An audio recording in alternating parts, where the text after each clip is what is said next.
Now, joining me now is meteorologist Glen Spencer. Glen, thank you very much for joining me this lunchtime. Weather. Weather is always a topic that everyone's interested in, everyone's affected by it. Where did it all start for you? Is it something you've always done? It is, yes. I mean, I kind of did it at A level, if you like, and then took it on to degree level. So, yes, I've been working in meteorology almost for 30 years almost now. So, yes, some time. Brilliant. And I mean, at the moment, what's going on with the weather? Because last week we had snow. This morning I woke up with frost on my screen. I'm thinking it's May. What's happening?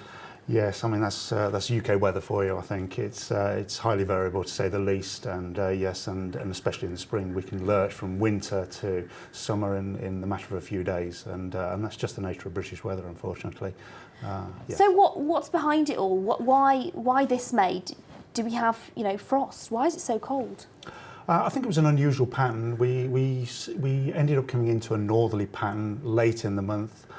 Maybe as a kind of a repercussion from the mild winter that we had, and a very cold northerly pattern. Northerly airstream is air coming down from the Arctic, so of course that brought us the frost, the snow, the showers, and all the rest that came with it. Hail, in fact, in some places last week. So yes, there was a complete whiteout at points, and of course with the frost, yes, it's quite unusual at this time of year to be sure. But we're certainly going to be trading that in the next few days. Yeah, I mean, we heard earlier in the weather.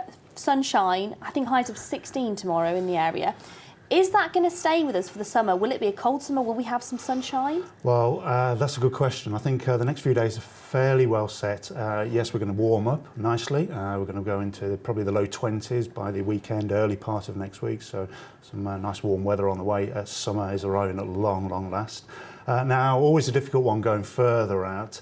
My own kind of look ahead wasn't too great for the summer as a whole, so a little bit mixed. Yes, there will be some kind of hot weather in there, but don't expect a real scorcher as I stand. That's my kind of latest thoughts. And I know you look more ahead to the weather as well, so not just tomorrow, not just next week. What's the weather looking like for the rest of the year?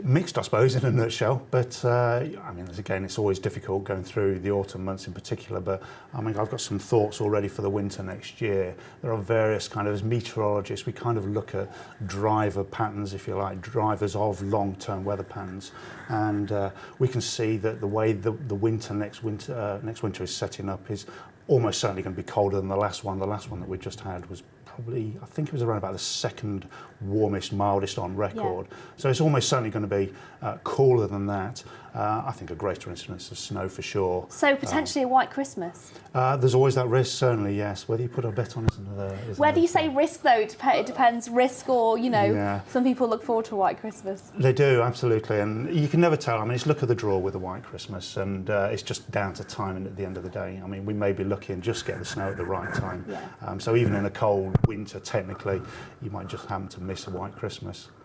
And how do you predict this? I mean, it looks at the atmosphere, doesn't it? How do you derive from that how warm it's going to be and if it will snow or... We have high-powered computer models that just look ahead, either anything from the next day all the way out to months and months ahead. So I'm able to look at things that help my ideas, if you like, up to maybe a year or so ahead.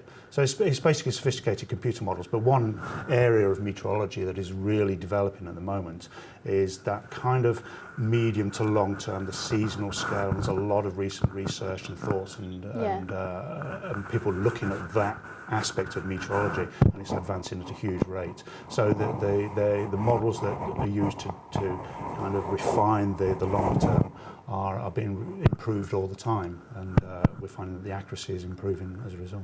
And we've been talking about the weather and how you can forecast, months in advance, even up to a year, and further ahead even.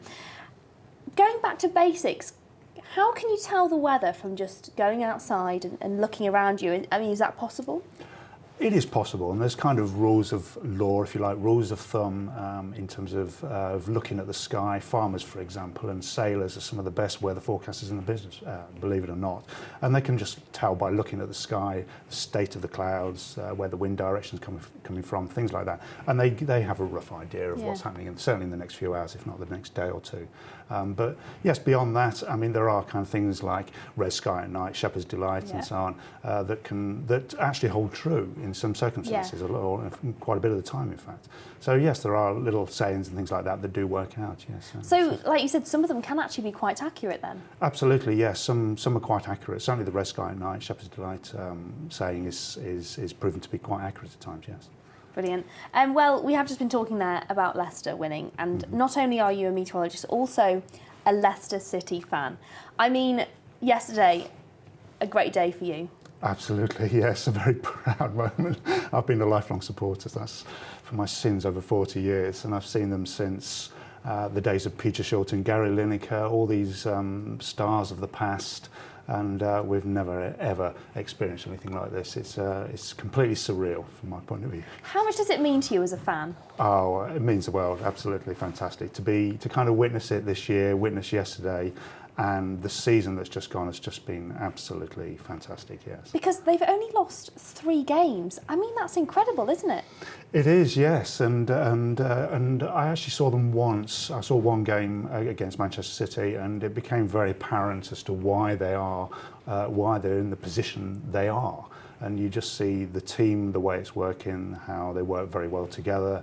They're well structured. They block everything, and then they just have a set of strikers that just are able to outpace people. Outpace the opposition defence and take goals. And it's that philosophy and the management style that goes with it has just reaped rewards this season. I mean, if you had to pick one thing as you think was the reason behind the success, what would you pick?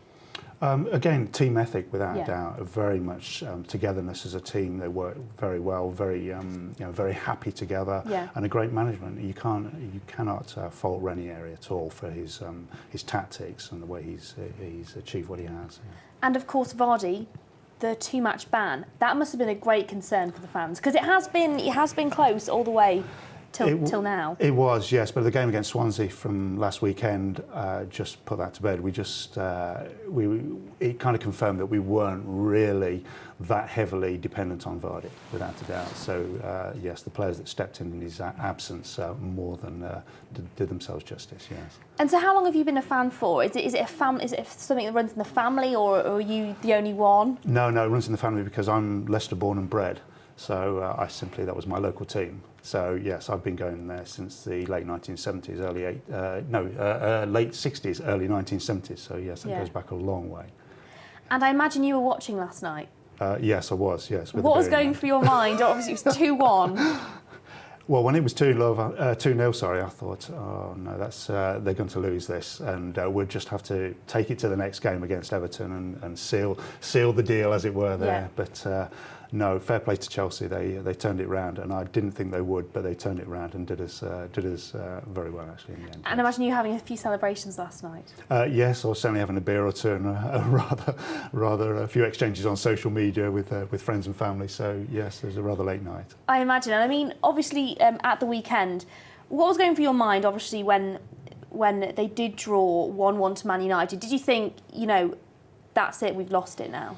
No, not at all, no, because it was kind of expected. Manchester United, to be fair, although they had not had the best of seasons, they've been coming good lately, so we kind of expected that we would get a draw at best out of it, and that's pretty much what happened. So it was always probably going to come to the next game, but to be fair, we didn't have to get to that point. Yeah.